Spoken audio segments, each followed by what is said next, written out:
23,000 feet above Germany, the temperature outside AB-17 Flying Fortress dropped to 40 below zero. The air was thin, brittle, and filled with death. The men inside were young, scared, and hoping they wouldn't be the next ones to disappear into the cloud. In the cramped tail turret, Staff Sergeant Michael Donovan checked his twin .50 caliber machine guns for the 6th time. Today, he wasn't waiting. Today, he would strike first. Donovan wasn't a typical soldier. Before the war, he grew up on the streets of South Boston, where losing was never an option. Fighting was instinct. Hesitation meant pain. That instinct followed him to the skies of Europe. But the U.S. Army Air Forces believed the opposite. Tail gunners were given a simple formula. Wait until the enemy is close. Fire in short bursts. Conserve ammunition. Pilots and officers insisted German fighters were disciplined and deadly. Provoking them early could get you killed faster. Yet every mission Donovan flew only proved to him one terrible truth. Following the rules wasn't saving anyone. He'd seen gunners freeze until the moment had passed. He'd seen fighters carve through bombers like sharks attacking whales. Methodical, fierce, unstoppable.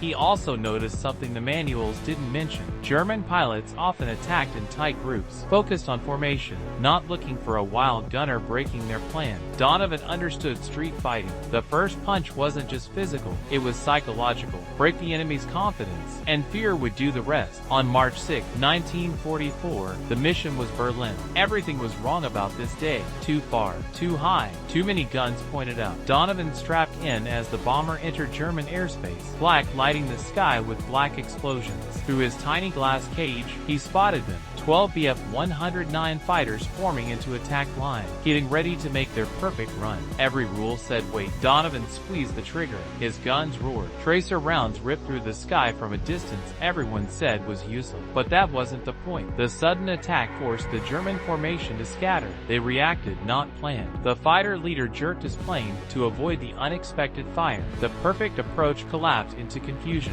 Donovan smiled. Chaos was his ally. First 109 hesitated, and hesitation was death. A burst of .50 caliber struck its wing root. Flames burst, and the fighter spun away. Donovan didn't wait for the crash. He had 11 more threats closing fast. The second and third dove in too steep, trying to regain control of the attack. Straight into Donovan's fire. 2 more kills in seconds. The German pilots couldn't believe one gunner had started the fight. They expected prey. They got a predator. Inside the B-17, the crew had no idea why their tail was shaking violently. The radio filled with shock and adrenaline. Donovan fired aggressively, driving the remaining fighters into defensive maneuvers. Every second they spent dodging bullets was a second they weren't shooting at the bomber. Another fighter banked wrong. Donovan hit the coolant line. White vapor streaked behind it as the pilot bailed out. Or killed. The crew in the waist guns yelled encouragement. They had never seen anything like this. By now, the German pilots weren't thinking about victory. They were thinking about survival. The 5th, then 6th fighter fell away under fire. Donovan barely noticed. He kept shooting,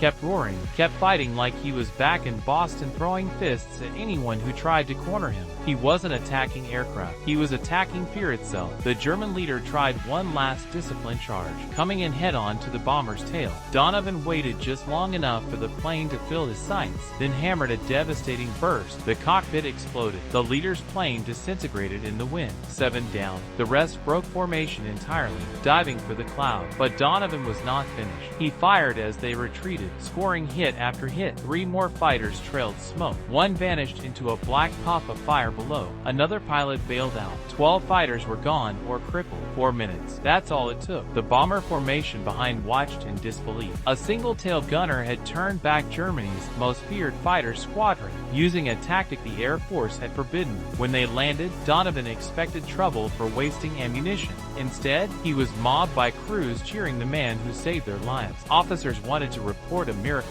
Donovan simply called it common sense. Commanders analyzed his gun camera footage. They saw what aggression could do. They calculated what would happen if every gunner fought like Donovan. And quietly, without admitting their rules were wrong, they changed them. New training emphasized fearlessness. Fire first. Break formations. Control the psychology of the battle. Donovan trained 300 tail gunners in this doctrine. Men who later stood between bombers and disaster. Those men saved thousands of lives. Yet the war did not celebrate him. Donovan never made headlines. He didn't seek medals or fame. He just wanted to make sure more crews returned home. When asked years after the war why he broke the rules that day, Donovan Donovan gave the simplest answer anyone could offer. Because waiting is dying. In the skies over Germany, one stubborn street fighter turned a defensive weapon into an offensive threat. He proved that courage multiplied by steel could change the outcome of war. And he taught the Air Force that survival favors the one who shoots first. 12 kills, 4 minutes. One man who refused to die politely.